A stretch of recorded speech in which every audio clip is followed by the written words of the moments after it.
here today to make you aware of the 6th Annual Optometry Student Challenge. I've had the pleasure of working on this initiative since its inception with first Ann Shackelford and Linda Baker, then continuing on with Ann, Andy Jackson, Gina Rosano, Christina Pasquino, and Dede Reyes from the ABB Optical Group Specialty Vision Products team. With me today is professional education consultant Dede Reyes. Dede, how are you? Good today. Thanks, Greg. I'm really glad to have this chance to chat with you today and talk about such an interesting and what I think an important thing for optometry students. Can you give us some background on the Optometry Student Challenge, which is hosted by primarily ABB along with Paragon Vision Sciences?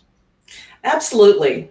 Through our collaboration with the team at Paragon Vision Sciences, ABB is again proud to host the 6th Annual Optometry Student Challenge. The program gives us the ability for 3rd and 4th year optometry students to submit an abstract focused on study projects or student-based case histories within the following categories: scleral lenses, corneal reshaping, or general contact lenses. The winners selected from each category will have an opportunity to turn their abstract into a poster and present that poster at the 2021 Global Specialty Lens Symposium held in January in Las Vegas. The winners will each receive a $1,500 travel grant to attend the symposium and cover the travel and their accommodation expenses.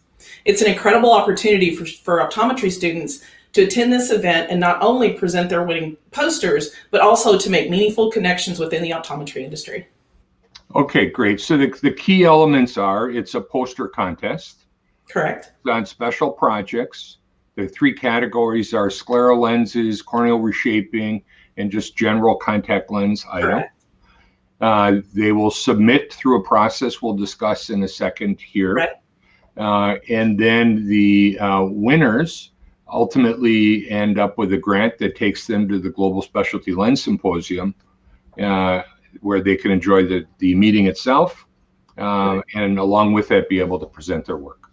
Absolutely. And make some valuable connections while they're there. Yeah, I think for sure. So can you go into a little more details, exactly the mechanism on how that happens? Absolutely. If you're a 3rd or 4th year optometry student and you're interested in participating in the challenge, you can register at abboptical.com/optometry student challenge. Each student can identify their case report or research study project within one of the 3 categories: corneal reshaping, scleral lenses, or general contact lens. You'll need to register by August 10th in order to notify ABB of their interest in participating, and must submit an abstract on their proposed poster no later than October 19th. Out of these submissions, 6 abstracts will be selected, and all the finalists will be notified by October 30th. Authors of the top 6 abstracts selected will be asked to convert their submissions into the required poster PDF format and submit that final poster format by November 11th. Presentation of posters will be slightly different than it has been in recent years. The 6 finalists will be presenting their posters via a live webinar on November 18th. We're excited to announce that this year we've added a new virtual voting component as well. During the live webinar, the top 6 Student Challenge finalists will present their posters virtually, and the webinar attendees will have the opportunity to vote on their favorite poster presentations. These votes will be incorporated in the overall judging of the winners. We added this interactive component in hopes of bringing the industry together and to help in a virtual format to support and encourage these students to continue with their passions. After the webinar, 1 winner and 1 runner-up from each category will be selected and notified by November 25th. The winners in each category will then join us at the GSLS in Las Vegas in January at Bally's and present their posters, and the runners-up will each receive a $250 prize. Okay, that's terrific. And I would like to just mention again at this point that the Global Specialty Lens Symposium has been great to be part of this also, and allow this initiative to actually take place. Along with that, Dede, I really think it's kind of cool that this year there will be this ability for a set of judges that we've always had, right, that are from the optometry schools, along with the students, though, that get the opportunity to help cheer on and vote for their fellow student in this competition. That should really be a fun night. I think it is going to be a fun night. I think it'll be great for everybody. Yep. That just to share with you that already, this has been announced to the different schools, and there's a significant amount of participation that we're really pleased with. And we really hope that after getting the news out again through this discussion today, that we can even get more. And the hope is that we will break records as far as the amount of students that will be participating. Go ahead, please. I didn't mean to interrupt. Oh, no, I was just saying, let's hope so. Every year we've had an incredible response from these students, and they amaze us with the outstanding submissions that we've had. The optical industry of tomorrow is dependent on these really bright optometry students. And we certainly see that through these programs such as the Optometry Student Challenge. Last year, I attended GSLS and got to meet all three of the winners from the 2019. And one of the winners expressed how honored she was to be able to have been selected and be able to attend the GSLS was an incredible learning experience for her. Last year, 21 different colleges and schools of optometry participated in the challenge. And our goal this year is to encourage as many students as possible to participate and to amaze the judges and the optometry industry with their outstanding submissions. Yeah, that is very cool. I know that when you think in terms that there's 21 different colleges, there's not many more than that, that are around, and to have that kind of participation is really great. I think the other thing is that we have seen over the past 6 years that many of the students that participate in their third or fourth year actually end up going on to residency, that there are also some that are now faculty members at optometry schools themselves. Correct. That they had started their path very early on by participating in a global meeting such as this, and then continued on as they're down their career path. So for those people that are thinking about that, Dede, do you have any advice at all in what a student should consider if they want to participate in the challenge? Absolutely. My advice to all of them is to follow their passion, to get out there and participate. Not only is it a great learning experience, but students with a passion for contact lenses become the industry leaders in the future.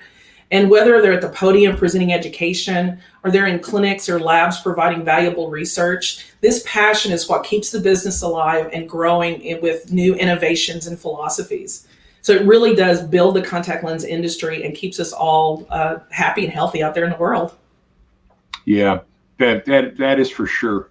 And I think that the process, if we could just chat about that again for a minute, is pretty straightforward and I think quite simple. The first step, of course, is to just register by the end of the first week or so. I think it's the 10th of August. August 10th, right. And so in Dede, that initial registration, that's just to let the challenge people know that you're interested in participating, correct? That is correct. So what happens is you register by August 10th, and that really just notifies ABB that you're interested in participating. And then by October 19th, you have to have your abstract into ABB. And then from there, you'll be notified. The submissions, the finalists will be notified on October 19th. And then they'll have them developed into posters by November 13th. Right. And you know that, for instance, at GSLS, there's 120 posters or whatever from around the world that are shown there every year. And many of them are for academicians and industry people and clinical investigators talking about studies. But I think one of the keys to this is that it doesn't have to necessarily be a study that's presented, although it can. But really, if it's just an extremely interesting case history, will serve the same purpose. Absolutely. And the case histories are very, very interesting when you get into these poster presentations. So it gives them opportunities to not only do research, but also just present case histories. Yeah. I know for me, going through poster halls, that the case histories are terrific, I think, because they're small little snippets of meaningful information, like getting a tip from somebody on how to be able to manage a particular situation. And I always enjoy that particular part of it. Also, I don't know exactly how GSLS will run this the poster hall this year, but there typically is a chance to stand by the poster also and talk with people about one's work, which is also a lot of fun. As the attendees at GSLS will stop by in the poster hall, ask questions of the author about how did you do this, or tell me more about the case.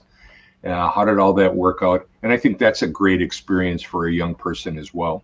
Oh, I think so too. And putting a face with the work is also really important as well. Yeah, for sure. I think also when we look at the types of projects that are there, that it's more or less wide open. I think that if there's an interest in scleral lenses, ortho K lenses, or general contact lens topics, any of those would really fit the bill for this. Absolutely. It is important, especially I think for education purposes, to learn about the broad spectrum of contact lenses. And sometimes as practitioners, we get caught up in scleral lenses and ortho K, but I think just the basic contact lens information is good as well. We can learn a lot from that. For sure. So just to clear up the last part, so the student will say, yep, I'm in, I'm really interested by August 10th. Then they will need to submit an abstract. Correct. And that date again was? That date is October 19th. Right. And so and the abstracts will be back by October 30th. Correct. So the abstract is set up, and there are guidelines that are on the ABB site. Guidelines on the website. We'll talk about in a minute, that will walk one through them. But it's basically the scientific method where one, lists the 4 basic steps of what they want to accomplish in their evaluation, and then that makes it quite easy. I know for me, writing the abstract was always the tough part, because putting a poster together, you're really just looking at the abstract and filling in all of those details that you couldn't do in 500 or 600 words that you can on the abstract. Right. So go ahead, Craig. I was just going to say, if somebody that is listening wants to go ahead and participate, where do they go on the site to be able to determine that? So anyone can get more information, or the students can register at abboptical.com/optometry student challenge. And the deadline for registration again is August 10th. Okay, that's wonderful. So we have a question, and the question is, can non-students attend the live event of the presentation for selecting who will be the ultimate winners? And I don't know if you have a sense for that, but my sense would actually be that it would be broadcast to people that the event is taking place. I do think that it will be segmented in such a way that students are who we want to have vote for their participation. And that my understanding is the way the judging will be set up is that the vote from the students will be 50%, and the vote of the professional judges will be 50%.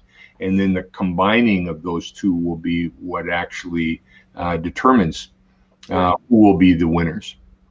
And there is more information on that on the website at the Optometry Student Challenge. Okay, terrific. And then just that last final step. So after the abstracts are accepted, the top 6 are picked. Then it's at that point that one has to actually develop the poster. It doesn't need to be developed before then. So if you're listening, don't fear that you have to spend a lot of time ultimately putting the poster together to not have it accepted. That part of the formula doesn't really need to happen until one is sure that you've been one of the top 6. Correct. That is correct. Absolutely. Okay. Well, Dede, that's great. Do you have any last minute comments as we wrap this up? No, we're just excited to get the word out and to promote the program by joining today's Contact Lens Spectrum Facebook Live event. And we're looking forward to hearing from the interested students, any of the optometry educators in the schools, or those that are interested in participating in the live event and the voting component that we're introducing this year. So we're very excited about adding that component as something new. And I think it's going to be a great event. Okay. Dede, thank you so much for that. And Thanks for your time, Craig. Thanks for everybody for watching this information related to this.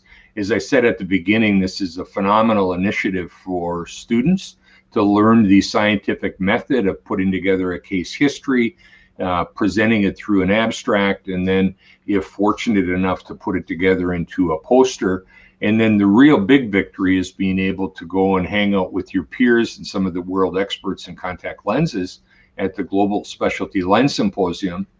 And by the way, there's a couple of photo opportunities, and the winners usually end up with their mugshot, at least in Contact Lens Spectrum, demonstrating that they have been the winner in this. So, Dede, thank you so much for your time. Thanks to ABB Optical, Paragon Vision Sciences, and Contact Lens Spectrum / Global Specialty Lens Symposium for putting this thing together. From all of us within the industry, it's greatly appreciated. And what's also appreciated is that you're taking a few minutes to listen to this today. Thank you very much. Thank you. Good luck to you.